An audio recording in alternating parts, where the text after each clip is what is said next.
일단은 제가 생각하는 주치의에 대해서 얘기하면, 주치의를 저는 옛날에는 의사 친구라고 생각했어요. 혹은 친구 같은 의사. 무슨 말이냐면, 의사 친구가 있으면 보통 이렇게 하잖아요. 내가 그냥 일상생활을 지내고 있는데 갑자기 머리가 아파요. 그러면 의사 친구가, 내가 정말 친한 친구가 의사인데 그런 의사 친한 친구가 있으면 머릿속에서 생각이 먼저 나는 거죠. 그래서 걔가 의사지, 그래서 걔가 나를 도와줄 수가 있겠네 라고 제일 처음 떠올리는 사람이 제일 전 중요하다고 생각했어요. 그리고 친구니까 믿을 수 있는 사람, 떠올린다, 그리고 믿는다. 그리고 그 다음에 자기가 뭔가 전화 같은 걸로 막 얘기를 이제 막 하겠죠. 자기가 이렇고 저렇고 얘기를 하고, 뭐 그렇게 얘기를 할 때 편하게 다 이야기할 수 있는 사람. 이 정보가 가공되지 않고 다 전달이 될 수 있는 그런 사람. 그런 관계를 상정해서 전 의사 친구라고, 혹은 친구 같은 의사라고 생각을, 용어를 썼어요. 2007년부터의 제너럴 닥터에서는. 근데 이게 상당히 많이 오해의 소지가 있더라고요. 그래서 이것 때문에 어려움도 많이 겪었고, 그래서 다시 제너럴 닥터를 끌고 나올 때 주치의는 저는 좀 다르게 생각해요. 되게 웃기는 건데, 이래서 제가 이 판서를 계속 하고 싶은 거예요. 1타 의사, 1타 강사 같은 1타 의사예요.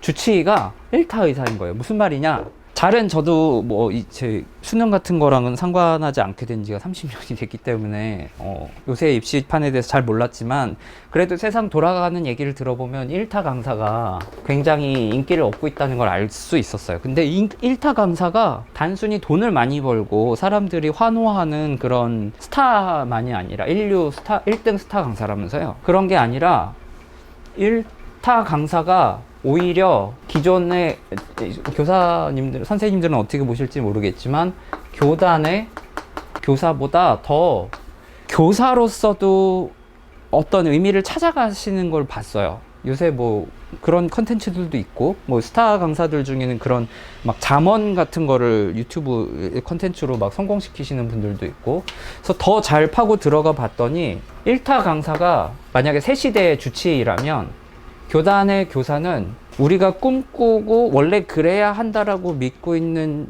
주치의에 해당되는 것 같은 거예요.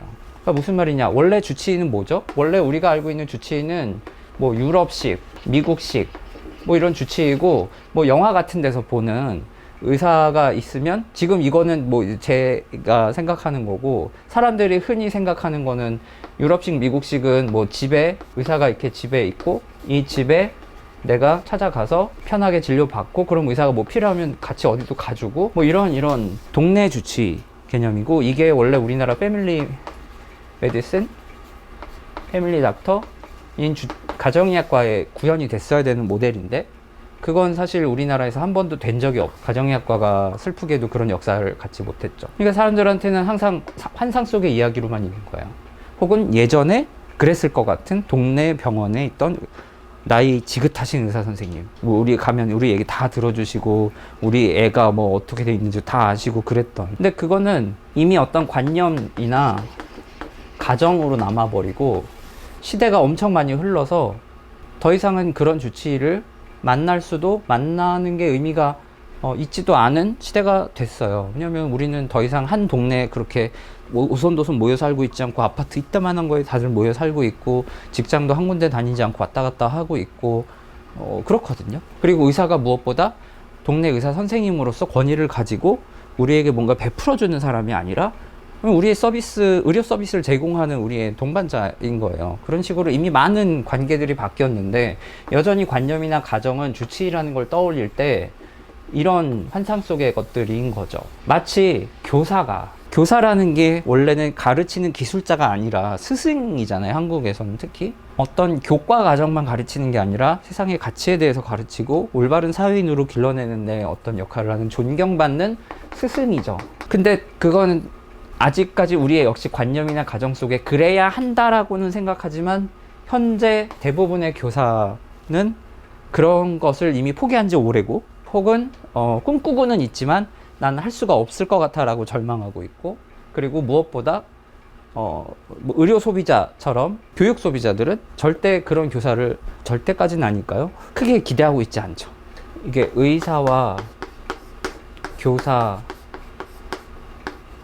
대비해 놓고 봤을 때 비슷한 점과 다른 점이 있는데, 비슷한 점으로 따지자면 예전에 상당히 사회적인 존경을 받는 일을 했고, 근데 그 일의 특성이 그냥 존경을 받아야만 하는 일은 아니에요. 그냥 사람을 고쳐준다, 사람에게 무언가를 가르쳐준다, 이걸 가지고 꼭 존경을 받아야 돼요? 그렇지 않거든요. 일이라는 측면에서는.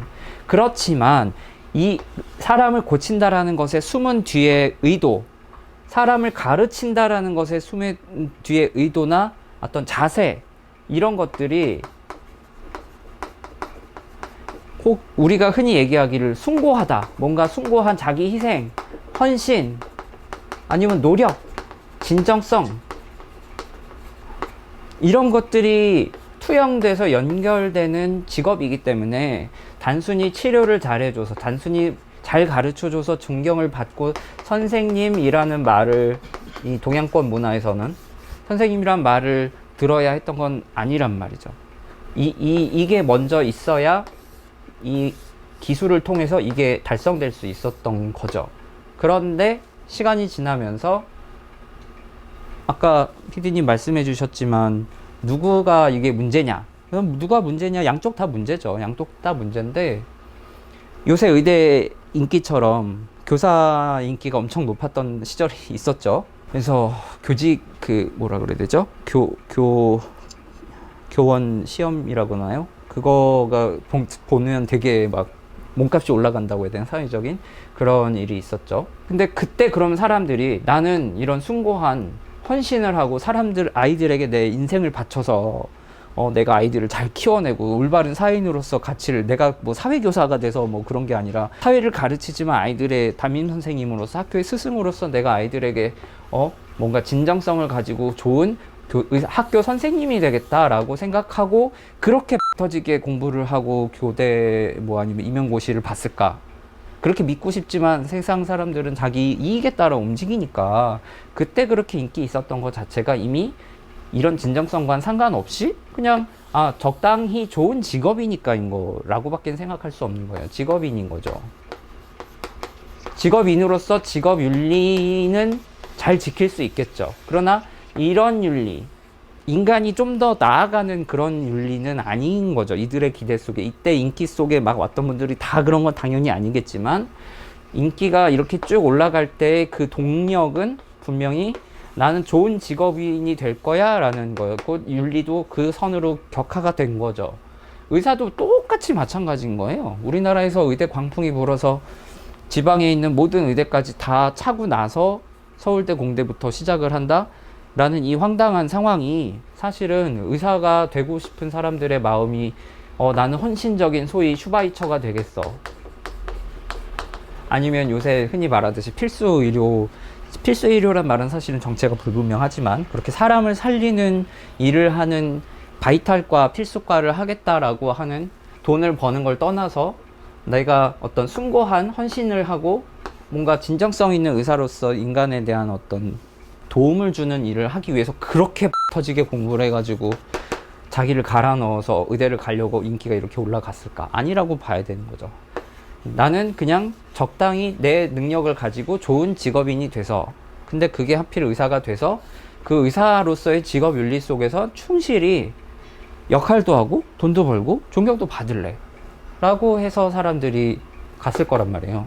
그런 사람들한테 갑자기 너 왜 선생님으로서 헌신하지 않고, 너 왜 의사식이나 됐는데 돈이나 벌겠다 그러고 있고, 그렇게 얘기하면 그 사람들이 나는 애초에 그런 마음이 없이 갔는데, 나는 나쁜 짓을 할 생각도 없었지만 직업인으로서의 직업 윤리는 지킬 생각이 당연히 있었지만 막 헌신하고 막 돈 집에 못 들어가고 막 잠 못 자고 밥 못 먹고 그러면서까지 일을 하는데 수입도 안 주면 굳이 내가 이걸 왜 해야 돼? 니네가 나한테 그걸 요구할 권리는 없잖아 라는 자세를 취하게 된 거예요.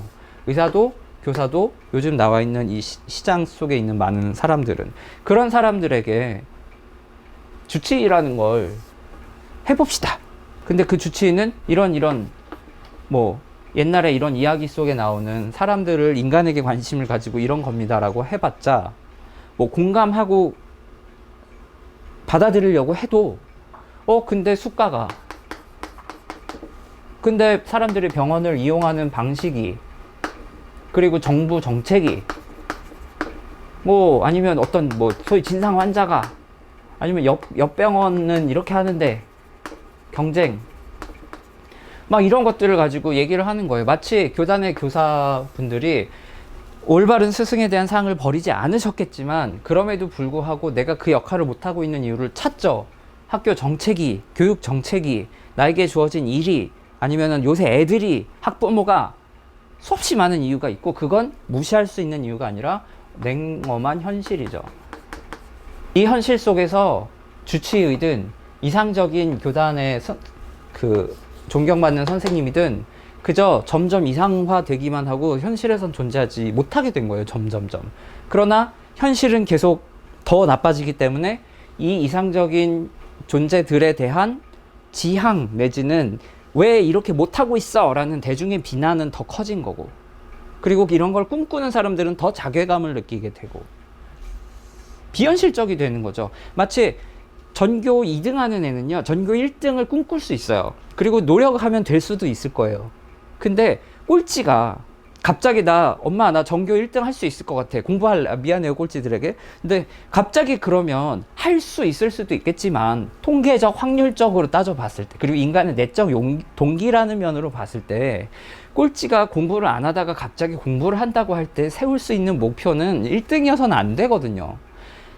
꼴찌보다 한 단계 올라간 거를 목표로 해서 먼저 해보고 그러면서 좋아지네? 라는 그 작은 성공의 경험이 또 이렇게 자기를 끌어올리는 게 제일 이상적이에요.